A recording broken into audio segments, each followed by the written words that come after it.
নমস্কার বন্ধুরা, রকমারি ভিলেজ ফুডে আপনাদের আবারও একবার স্বাগত। তো বন্ধুরা, আজকে আমি আপনাদের সঙ্গে শেয়ার করব দারুণ স্বাদের রসগোল্লা, একদম দোকানের মতন পারফেক্ট নরম তুলতুলে রসগোল্লা। তো তার জন্য আমি এখানে নিয়েছি রেড কাউয়ের 500 ml এর দুটো প্যাকেট। তো এবার এটাকে আমি ছানা তৈরি করব। তো চলুন বন্ধুরা, প্রথম থেকে শেষ অবধি আমার ভিডিওটি স্কিপ না করে দেখতে থাকবেন, আশা করছি আপনাদেরও ভালো লাগবে। উনুনে একটা কড়াই চাপিয়ে দিয়েছি, এখন আমি এখানে দুধটা ভালো করে ছেঁকে ঢেলে দিচ্ছি।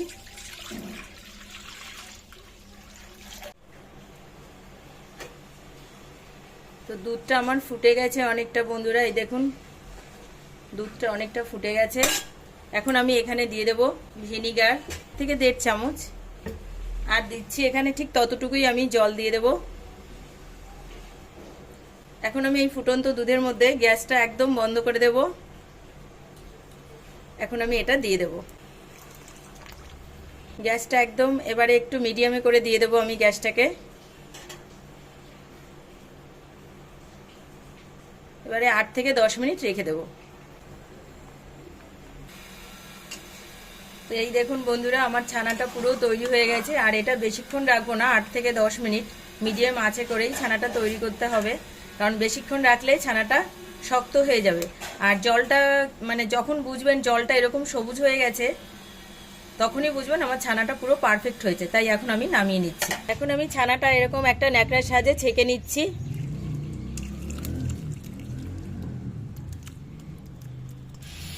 একটু ঠান্ডা জল দিয়ে বারবার আমি এইভাবে ধুয়ে নেব।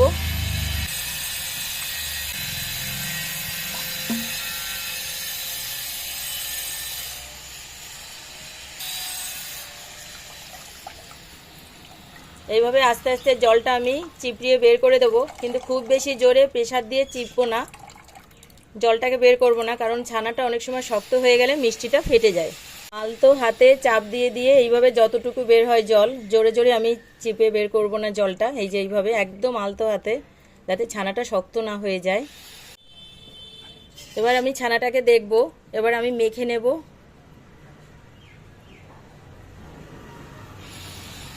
এইভাবে আমি চেপে চেপে চেপে চেপে ছানাটাকে মেখে নেব।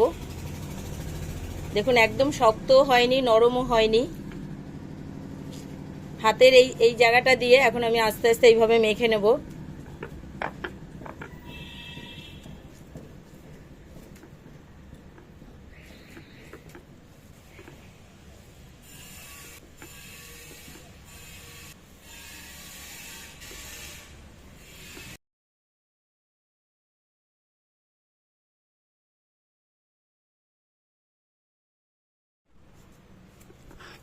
তো এই দেখুন কেমন হয়েছে মাখাটা, একদম মাখাতে মাখাতে একটা ডো তৈরি হয়ে গেছে।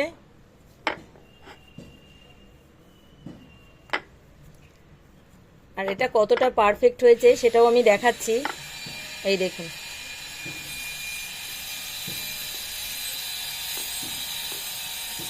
তো এখন আমি ছোট ছোট করে লেচি কেটে নিচ্ছি।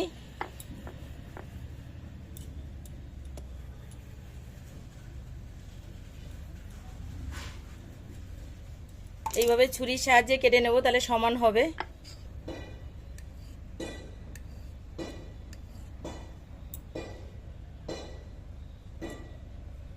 হাতে একটু ঘি মেখে নিচ্ছি। এবার আমি আস্তে আস্তে, আর এটা তৈরি করার সময় আরেকটু আমি এইভাবে করে নেব, যাতে উপরটাও একদম মসৃণ হয়ে যায়।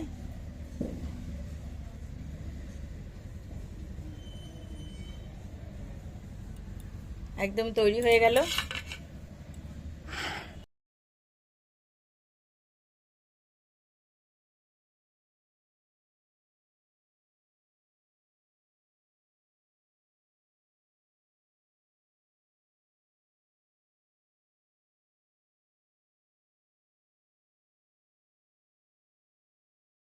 এইভাবে আমি সবকটা বানিয়ে নিয়ে ফিরে আসছি বন্ধুরা।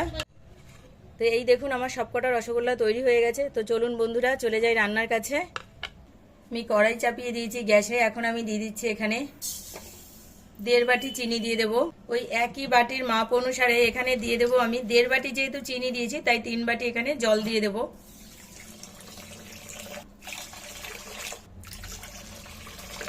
চিনিটা গলা পর্যন্ত অপেক্ষা করব। আমি শিরাটা তৈরি করতে খুব বেশি ঘন করব না, তাই চিনিটা না গলা পর্যন্ত একটু অপেক্ষা করব। তো চিনিটা অনেকটা আমার গলে গেছে। এখন দিয়ে দিচ্ছি আমি এখানে 4টে এলাচ ফাটিয়ে রেখেছি, সেটাই দিচ্ছি, আর একটু হতে দেব। চিনির শিরাটা আমার ফুটতে শুরু করে দিয়েছে বন্ধুরা, আর গ্যাসটা আমি মিডিয়ামে করেই রেখেছি। তো চিনিটা আমার সম্পূর্ণ গলে গেছে আর শিরাটা ফুটেও গেছে। এখন আমি গ্যাসটা একদম মিডিয়ামে করে রসগোল্লাগুলো ছেড়ে দিচ্ছি। এখন আমি ঢাকা দিয়ে রাখবো, 8 থেকে 10 মিনিট ঢাকা দিয়ে রেখে দিচ্ছি মিডিয়ামে। গ্যাসটা একদম মিডিয়ামে করে দিয়ে রেখে দেবেন। তো 10 থেকে 12 মিনিট পরে আমি ফিরে এসেছি, 8 থেকে 10 মিনিট পর। দেখি কেমন হয়েছে। দেখুন ফুলে একদম ডবল হয়ে গেছে বন্ধুরা। এবারে দেখি যে কতটা স্পঞ্জি হয়েছে।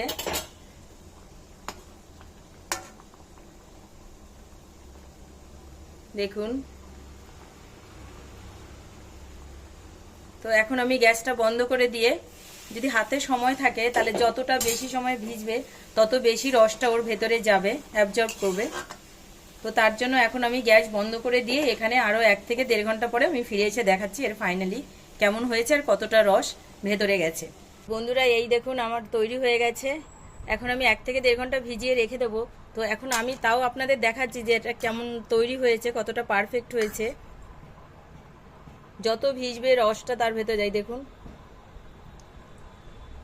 ছেড়ে দিলে একদম স্পঞ্জের মতন। আবার এখানে এই দেখুন চিপড়ি একদম রসটা ঝরঝর করে পড়ছে, তার মানে পুরো পারফেক্ট হয়েছে। রসে দিয়ে দিলে আবার দেখুন ওই যে ভিজে ডবল হয়ে যাবে। তো তার মানে আমার এটা একদম ঠিকঠাক তৈরি হয়েছে। এখন আমি একটা আপনাদেরকে কেটে দেখাচ্ছি।